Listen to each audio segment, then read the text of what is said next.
حادثة الطفل ياسين واللي كانت السوشيال ميديا والدنيا تقريبا في مصر مقلوبة عليها الفترة الأخيرة.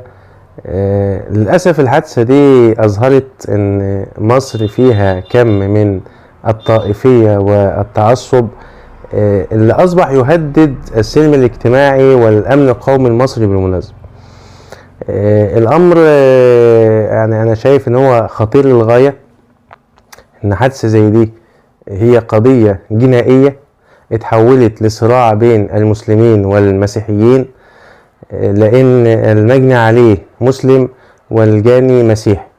لكن الطبيعي لو احنا في دولة مدنية زي ما احنا ما بندعي او بنتمنى ان احنا نكون عايشين، فده اسمه مواطن مصري وده اسمه مواطن مصري، ده مجني عليه وده جاني، وفي قانون وفي قضاء لازم ياخد مجراه. والطبيعي ان احنا نكون بنثق في القانون والقضاء.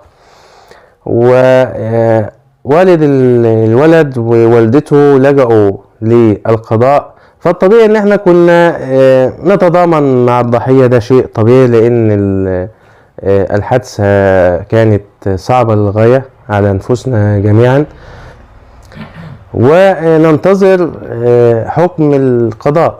لكن فوجئنا بحالة من الحشد على الطرفين. الطرف المسيحي شايف ان الجاني عشان هو مسيحي هو بريء لمجرد ان هو رجل عنده 80 سنة، وشايف ان دي هجمة من المسلمين المتعصبين عشان يشوهوا صورة الكنيسة ويشوهوا صور مدارس الراهبات. والطرف الآخر المسلم شايف ان عشان ده مسيحي والكنيسة حمياه.